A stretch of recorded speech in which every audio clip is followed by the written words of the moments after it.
नमस्ते बच्चों, आज की कक्षा में आपका फिर से स्वागत है। पाठ 4 पूरे 1000 इसका वीडियो देखा आपने। बच्चों, ये पाठ केवल पढ़ने के लिए है। किसके लिए? केवल पढ़ने के लिए। इसमें आपको कोई नोट्स नहीं है, ठीक है। क्लास वर्क नोट्स कुछ भी नहीं है और टेक्स्ट बुक के नोट्स भी कुछ नहीं है।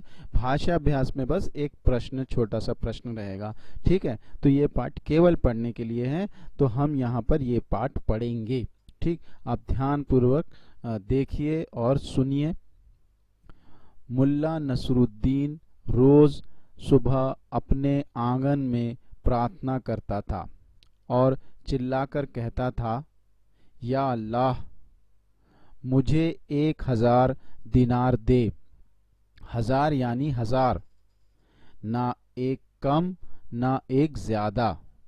तू 999 भी देगा तो मैं उसे हाथ तक नहीं लगाऊंगा, सुन लेना। मुल्ला की प्रार्थना उसके पड़ोसी रहीम चाचा रोज सुनते थे। उन्होंने सोचा, देखें मुल्ला सच कह रहा है या झूठ। एक दिन मुल्ला प्रार्थना कर रहा था कि रहीम चाचा ने एक थैली में 999 दीनार डालकर मुल्ला के आगे फेंक दी और छुप कर देखने लगे कि अब मुल्ला क्या करता है।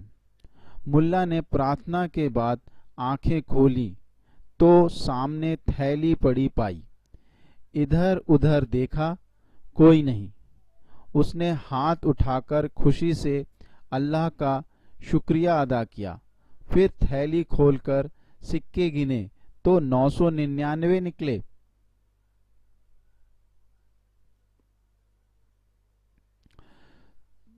तो आखिर तूने 999 ही दिए, कहकर मुल्ला ने थैली उठाई और घर में रख दी। 2 दिन हुए, 4 दिन हुए, अब मुल्ला ना तो पहले की तरह प्रार्थना करता, ना थैली बाहर निकालता। आखिर रहीम चाचा से रहा नहीं गया। वे मुल्ला के पास गए और बोले, क्या बात है, आजकल प्रार्थना बंद है? मुल्ला ने कहा, पता नहीं कौन कमबख्त मेरे आगे 999 दीनार वाली थैली फेंक गया।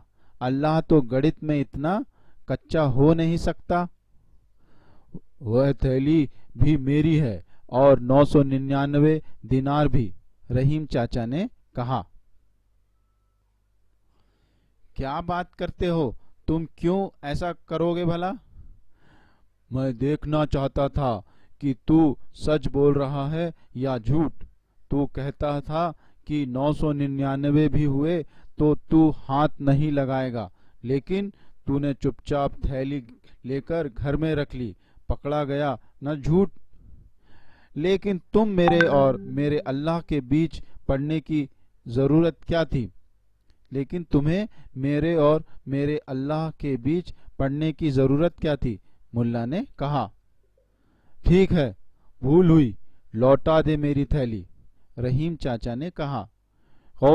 कौन सी थैली? वही जिसमें 999 दीनार हैं। वह तो अल्लाह ने मुझे दी है, जो गणित में कच्चा नहीं है, उससे भी गिनने में भूल हो सकती है। रहीम चाचा अपना सा मुंह लेकर चले गए। दूसरे दिन फिर आए और बोले, ऐसा करते हैं, हम शहर काजी के पास चलते हैं, उन्हें सारी बात बता देते हैं, फिर वह जो इंसाफ करें। बोल, मंजूर है? मुल्ला ने कहा, मंजूर है, मगर एक समस्या है। क्या? रहीम चाचा ने पूछा। मेरे पास ढंग के कपड़े नहीं हैं, काजी के पास क्या ऐसे ही फटे हाल जाऊंगा? चल, एक दिन के लिए कपड़े मैं दे दूंगा। एक समस्या है, एक और समस्या है, मुझसे इतनी दूर पैदल नहीं जाया जाएगा। चल, मेरा गधा ले लेना। ठीक है। तो दूसरे दिन दोनों पहुंचे शहर काजी के पास। रहीम चाचा ने काजी को पूरी दास्तान सुनाई और अंत में कहा, थैली मेरी है, मुझे वापस दिलवाई जाए। तुम्हारा कोई गवाह है? काजी ने पूछा। गवाह तो रहीम चाचा का कोई नहीं था।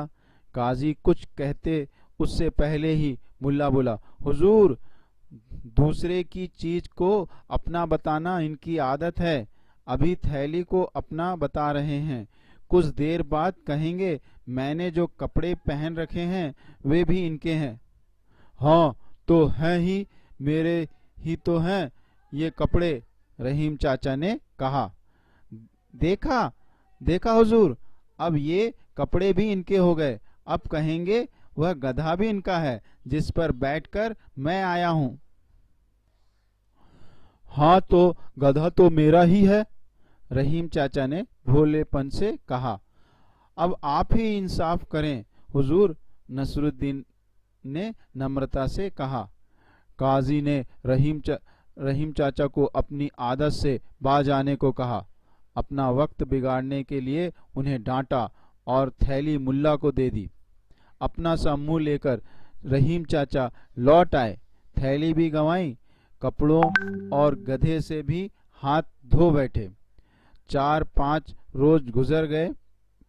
फिर एक दिन मुल्ला नसरुद्दीन रहीम चाचा के घर गए और बोले, ये लो तुम्हारी थैली, ये कपड़े और ये संभालो अपना गधा।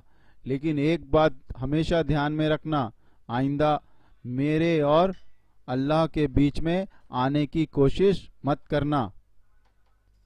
तो बच्चों, इस पाठ से हमें क्या सीख मिलती है कि हमें दूसरों का मजाक उड़ाने की कोशिश नहीं करना चाहिए, नहीं तो हम ही मजाक बन जाते हैं।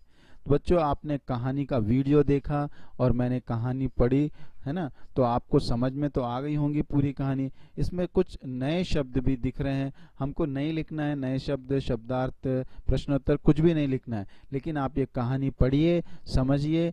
अगर इसमें आपको कुछ कठिनाई हो रही है समझने में तो मुझसे पूछ सकते हैं, शब्दों के अर्थ पूछ सकते हैं, मैं आपको ज़रूर बताऊंगा। ठीक है, तो यहाँ पर ये पाठ समाप्त हुआ। धन्यवाद बच्चों।